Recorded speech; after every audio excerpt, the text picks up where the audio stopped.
Intinya agama ini harus agama yang mudah difahami orang pinter, juga difahami orang yang tidak pinter. Kayak tadi bulan tadi, saya juga gak ngira kalau orang goblok jadi pinter itu. Jadi ini cerita ya. Jadi supaya kita meskipun di lembaga kampus, di lembaga modern, jangan lupa tradisi-tradisi kebodohan ya diabadikan lah kira-kira itu. Karena bodoh itu kadang ya penting. Makanya kalau cerita di dunia wali itu kaca, Anda boleh gak nerima cerita ini, tapi Anda harus percaya kalau kekuasaan Allah itu tidak terbatas. Kenapa orang Madura begitu mencintai kiai? Sebetulnya niatnya ya agak baik, tapi ya nggak baik tapi baik. Ada santri itu Madura, dia saking percaya sama kiai itu ya khidmah, bikin teh, masakan kiai, mijitin kiai, pokoknya waktunya diberikan semua untuk kiai. Dan dia nggak pernah ikut ujian, apalagi ujian kelulusan disertasi dokter nggak pernah dia. Kalau sekolah nggak pernah ikut ujian. Sudah ya saya ridho jadi orang bodoh, sementing ikut jenengan. Suatu saat orang ini mati, kiainya tuh pusing, waduh mati. Ini di dalam alam mimpi itu, kamu boleh gak percaya, gak wajib percaya memang. Ini kan ada akidah, jadi gak wajib percaya.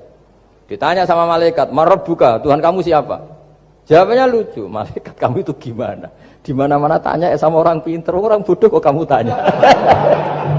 Pusing kan malaikatnya. Di mana-mana namanya tanya, itu ya sama orang pinter. Masa orang bodoh ditanya? Yang bener aja kamu.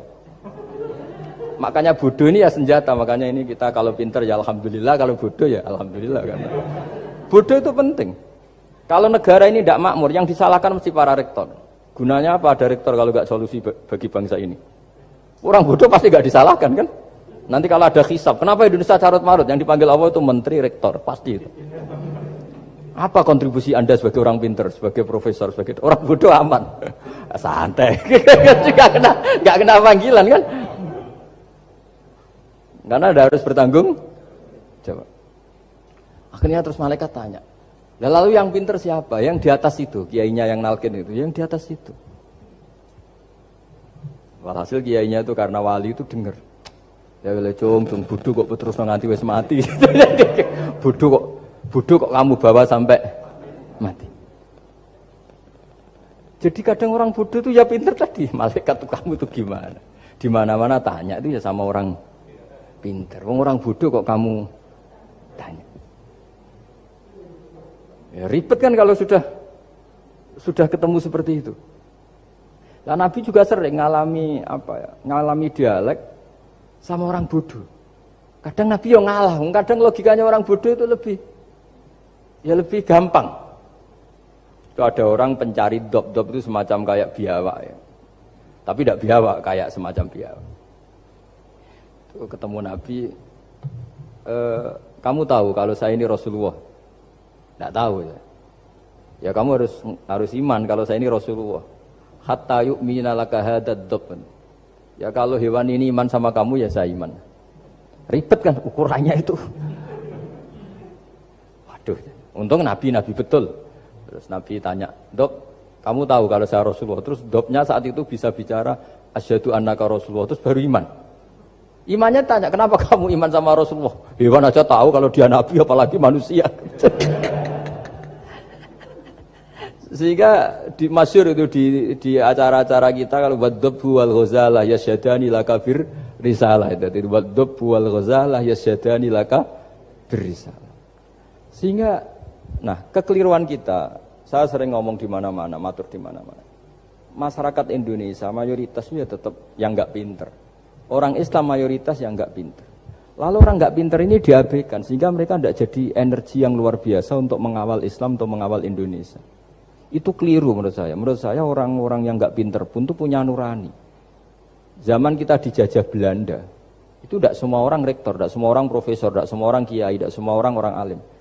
Mereka orang-orang yang enggak terpelajar, tapi tetap tahu caranya melawan apa? Belanda, melawan penjajah. Karena tadi manusia ini diciptakan itu sudah punya pengetahuan. Seperti mukadimah dibaca Pak Rektor, Iqra wa rabbukal akram alladzi 'allama bil qalam 'allamal insana ma lam ya'lam. Jadi bawaan manusia itu akan tahu untuk sesuatu yang perlu diketahui meskipun dia orang bodoh. Saya ulang lagi, meskipun mereka orang apa? Orang bodoh.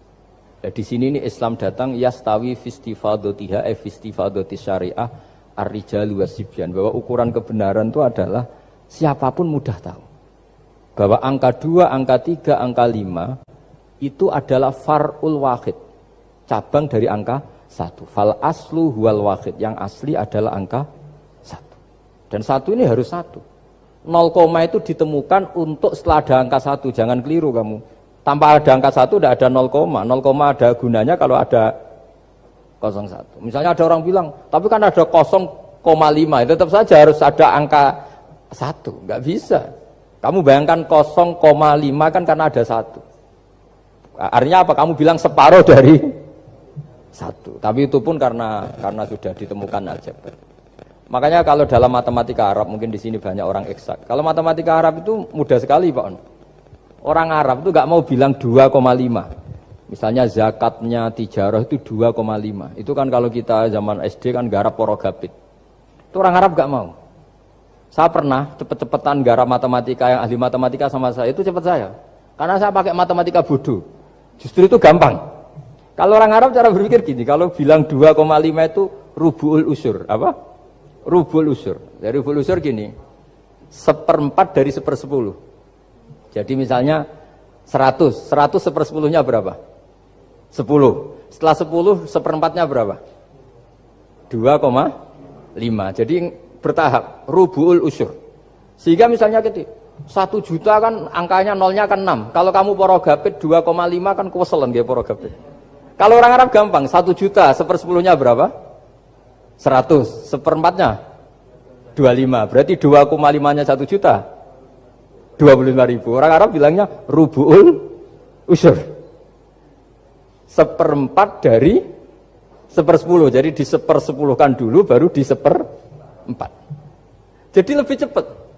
Sampai pakarnya tanya, Gus kok bisa gini? Wah, aku anak kiai ngawur.